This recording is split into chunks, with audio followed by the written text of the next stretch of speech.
જે વિસ્તારમાં છાંટા ખત પદ્ધતિ ચાલુ છે. છાંટા ખત પદ્ધતિ શું છે એ આપણે અત્યારે વિગતવાર થોડીક ચર્ચા કરીશું.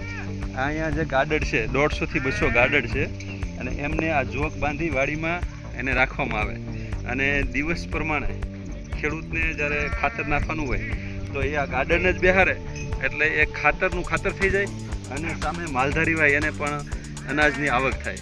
એ છાંટા ખત પદ્ધતિ શું છે એ આપણે સમજીએ.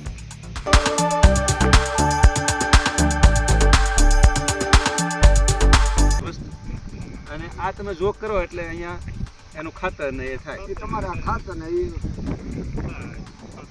એટલે 5 વર્ષ આના તત્પા ન જાય. આનું જે ખાતર બને એ 5 વર્ષ સુધી અસર કરે. તો અત્યારે જો ઉરિયા અને આ તે બધા આ દેશી ખાતર આને ન આવે. આ ઉત્તમમાં ઉત્તમ અને ઉત્પાદન આની અસર થાય જે કે વાવેતર થાય એની. આ જોઈએ આ તુર વાસ્યો ને હા તો જોઈએ તુર ઉપર સીધી એના ઉત્પાદન ઉપર તરત દેખાય. એટલે દર વખતે બધા ખેડૂતો આ રીતે જોક કરાવતા હોય છે. એટલે અગાઉ કેવું પડે તમને કે અમારે જોક બેહારવી છે એમ.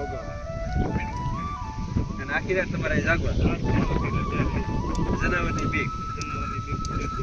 એટલે આપણે આ વિસ્તારમાં ટૂંકમાં આવે છે આટા મારે એટલે એ તમારે ધ્યાન તો રાખવું પડે. આવતો ન જોવા એમ જ્યાં હા હા ઉતા હોય ને આપણે કૂતરા પાણ હા રાખવાનું બધી ફેરવા આટલા બધા કરવાના. પછી જો આ કૂતરા પાણ તમે ન એમ કે ખોટા પાય તો એ તમારું ઓલા એટલે કૂતરો તમને સંકેત આપી દે ખરો કે આ અહીંયા નજીકમાં કઈ એવું જનાવર. વાસ આવી જાય એટલે કૂતરો તરત વાહ બીજે તરત આપણે ખબર પડી જાય જનાવર જ હોય છે. ક્યારે એવું બન્યું કે જનાવરે નુકસાન કર્યું હોય?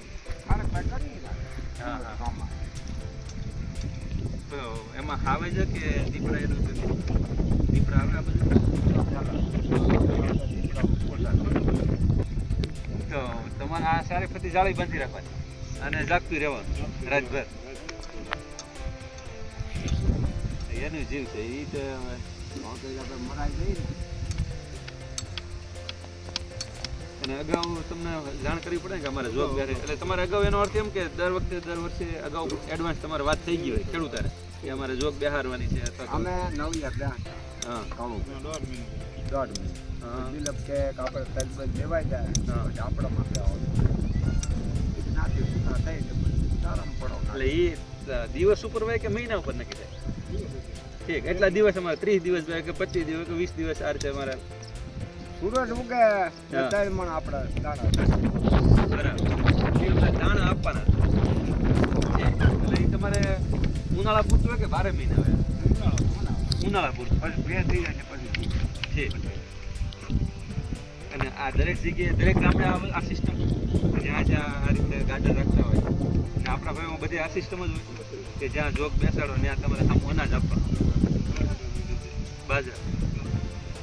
દિલપ કે મણ આપણે એટલે ખાતર લાવવાની ઉપાધિની છાંટવાની કાંઈ ઉપાધિની એને ઉપાધિ નહીં સીધું તો આમાં દેશી ખાતર તમને મળી રહે. જમીનને તત્વ જોવો એ મળી રહે. ઈંડી કરતાનો પ્યાસ આપો અચ્છા હા ગાર્ડનનું પેસલ. માલનો પ્યાસ આપો હા આવતી વેળે લઈ જતું હા દિલપ કહે કે મારે બે અને આખી રાત તમે કહો આખી રાત બેસે એટલે એ તો આટલું પેસઅપ કરવાના હા, મળકૂતરા ઉનાળાના થાય. પાણી પીવે તો પેસઅપ તો કરવાના આ ઉનાળામાં પાણી વધારે હજી માલ કાંઈ પૂછવા રહેતા હા નાનો આ તો એકબીજાને પર્યાય છે ને એમ. સામે તમારે અનાજ સામે ખેડૂતને ખાતર. ઘણા વર્ષ થઈ ગયા સિયામાં બેસતા હતા હા બાબા અહીંયાથી કર્મ છે અહીંયાથી માર બાપુ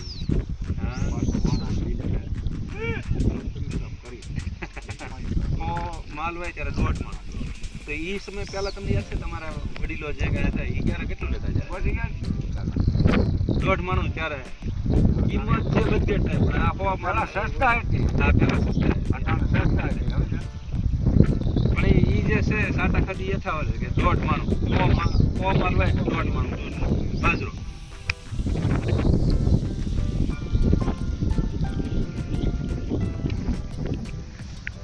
જનાવર જનાવરે ના આપણે આવી જ બીક ખરી. કેટલા આવી ગયા છે 9 કેટલા? 9 બીજી રાતે જ આવી જશે અહીંયા આવ્યો ને બીજી રાતે એટલે પછી તો આ ઝટકા મારી પછી આ કરતા. આની હાથેથી ઝટકા મશીન મૂકવું પડે આને હાટું થઈને ખાવા જનાવરની બીકે હા.